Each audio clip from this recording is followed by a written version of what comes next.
पिंडदान किसे करना चाहिए? माना कि एक बाप के 4 बेटे हैं, तो बताओ 4 बेटों में कौन सा बेटा पिंडदान करे? उत्तर दो। क्यों भैया? जोर से आप बताओ, आप बताओ। बैठ जाओ मैया, जल्दी शांति से बैठो, सबको वहीं बैठने दो। हाँ? चलो बताओ, 4 बेटा हैं किसी के, या 3 बेटा हैं किसी के, या 2 बेटा है किसी के, या 6 बेटा, तो बताओ पिंडदान कौन करेगा? जोर से। अब सुनो, परंपरा क्या है वो सुनो। परंपरा ये है कि यदि आप चारों भाइयों का चूल्हा एक है, बात समझो, चारों भाइयों का चूल्हा एक है, तुम संयुक्त परिवार में हो, चारों भाई एक चूल्हे की रोटी खा रहे हैं, तब तो 4 में से कोई एक बेटा कर ले, बड़ा पिंडदान कर ले, श्राद्ध कर ले, पोथी पाठ करा ले अपने माता पिता दादा दादी की, तो वह पर्याप्त है। लेकिन आप चारों भाई अलग अलग रहते हैं, चारों का चूल्हा अलग है, तो तुम चारों पर ही तो माँ बाप का ऋण है, तो बड़ा ही क्यों करे? क्या छोटा, छोटे को माँ ने मालिश नहीं करी क्या? क्या छोटे को दूध नहीं पिलाया क्या? क्या मझले वाले बेटे को माँ ने तेल मालिश करके उसके पसंद का भोजन नहीं कराया क्या? फिर चारों का चूल्हा एक है तो एक करेगा बड़ा, पर चारों अलग हो, चारों की रोटी अलग अलग बनती है, चारों अपना कमाते खाते हो, सेल्फ हो, तो फिर चारों को करना चाहिए। बड़ा भी करे, मझला भी करे, संझला भी करे और छोटा भी करे। फिर सबका धर्म है कि भाई चलो बड़े ने तो कर लिया, श्राद्ध कराया, भागवत जी के पोथी पाठ कराई, वो तो कर लिया, तुमने क्या किया? बड़ा ही करे तो फिर सारी संपत्ति बड़े को देते, तुम संपत्ति भी तो लिए हो बाप की। भाई प्रॉपर्टी तो चारों में बटी है ना, बाप की संपत्ति चारों में बटी है ना, यदि 4 बेटे हैं तो फिर पिंडदान एक ही क्यों करेगा? सुनो, ये पुण्य के काम है, ये अच्छे काम है, ये जितना ज्यादा हो जाए उतना। बला मत टारो कि यार तू करे या नहीं, नहीं, हमारा भी बाप है, हमारा भी तो था, हमारा भी तो ऋण है उस बाप का, माँ का, तो भाई ऋण है, चुकाओ। इसलिए आप कुछ ना कर पाओ तो अपने माता पिता को केवल एक भागवत जी ही सुना दो, भागवत जी के पोथी पाठ ही करा दो। और सुनो, इन दिनों में क्या करना है वो आपको सुनना, और बड़ा बेटा हो या छोटा सबको करना है। संयुक्त तो हो तब कोई बात नहीं। अब ये देखो कि तुम्हारी रोटी एक चूल्हे में पकती है, 4 चूल्हे में, फिर करना क्या है वो मैं आपको बताऊं।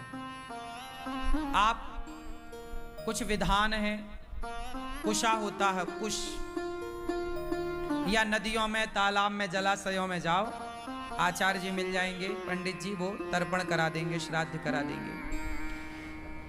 घर पे ही आप ऐसा करो कि लोटा भर जल ले लो और अपने माता पिता के नाम से जल पितरों के लिए यहां से छोड़ा जाता है, ऐसे यहां से गिरता है पानी, है ना, तो अपने माता पिता के नाम का थोड़ा जल स्मरण कर लो माँ बाप का। यदि जैसे बाप जिंदा है ना तो वो बेटा नहीं कर सकता, यदि आपके पिताजी जिंदा हैं तो आपको नहीं करना कुछ। आपके पिताजी नहीं है, दादाजी नहीं है, तो फिर करो, आप पिंडदान करो, तर्पण करो, एक थाली भोजन निकालो, है ना, भोजन बनाओ तो निकालो, एक दीपक जलाओ अपने पितरों के नाम से, 15 दिन तो जले, और एक थाली भोजन निकाल के कौआ को, कुत्ता को, चिड़िया को, चींटी को नाम ले करके, हे मेरे पितर देवता, हे मेरे पितरों, हे मेरे पूर्वजों, स्मरण करके, जैसे आज आप भागवत जी के पोथी पाठ करा रहे हैं ना, तो एक बार स्मरण करो, हे मेरे पूर्वजों, हे मेरे पितरों, हे मेरी माँ, हे मेरे पिता, मैं आपका पुत्र हूं, मैं आपकी पुत्री हूं, मैं आपके नाम से, आपके निमित्त ये शुभ कार्य कर रहा हूं, आप इसे स्वीकार कीजिए।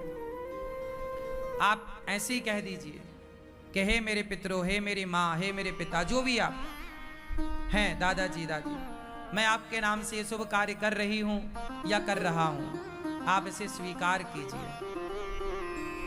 एक थाली भोजन निकाल कर दीजिए। साधु संतों को भोजन कराने की क्षमता है आपकी, तो गौरी गोपाल आश्रम में अखंड रसोई चल रही है, हजारों संत भोजन कर रहे हैं, आप भोजन करा सकते हैं संतों। कुछ भी नहीं है, आप भोजन भी कराने लायक नहीं है, तो आप इस समय ना चारा सब जगह मिल जाता है, एक मुट्ठी चारा उखाड़ कर, काट कर, एक मुट्ठी चारा भी आपने एक गाय को खवाया।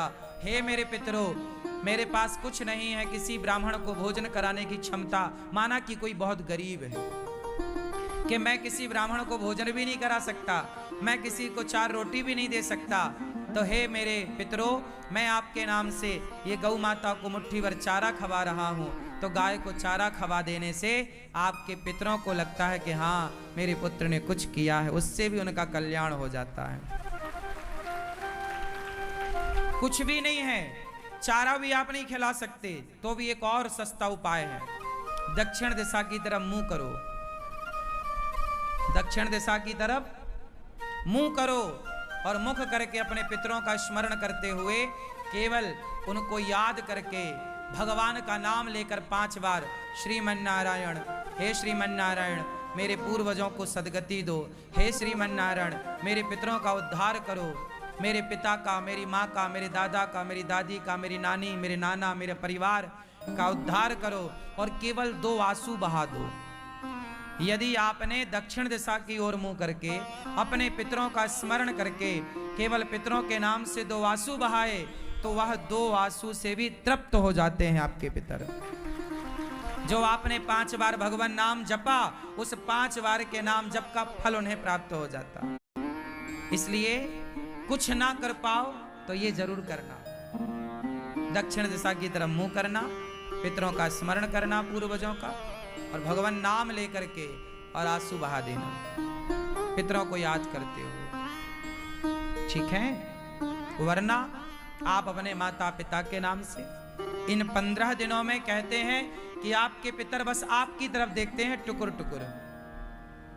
इन 15 दिनों में, वो साल में 15 दिनों के लिए वो आपके आसपास होते हैं, टुकुर टुकुर देखते हैं कि देखो सबका बेटा पोथी बिठाल रहा है, पिंडदान कर रहा है, श्राद्ध, मेरा बेटा क्या कर रहा है, मेरे बच्चे क्या कर रहे हैं, मेरे अपने क्या कर रहे हैं। इसलिए ये शुभ कार्य आप कर सकते हैं। यजमान बन के, परीक्षित बन के हमारे श्री नितिन रस्तोगी जी कहाँ हैं? आप। सचिन रस्तोगी जी आप। उदित रस्तोगी जी, पिताजी स्वर्गीय श्री प्रेम प्रकाश रस्तोगी जी, माताजी स्वर्गीय प्रेम लता रस्तोगी जी। देखो नितिन जी, सचिन जी, तीनों भाई हो, तीनों भाई।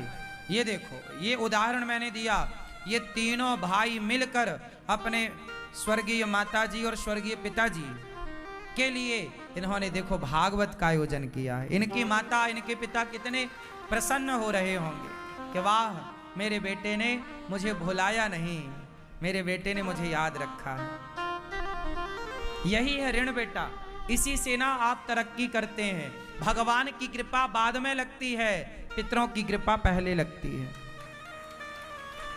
भगवान रूठे हैं तो मान जाएंगे, पितर रूठे हैं तो मना लो, वरना पितर जब रूठते हैं तो फिर मौका देते हैं वो बार बार कि बेटा कुछ कर दो हमारे, नहीं तो फिर पितृदोष स्टार्ट हो जाता है, जिस पितृदोष का फिर बड़ा नुकसान है आगे चलकर।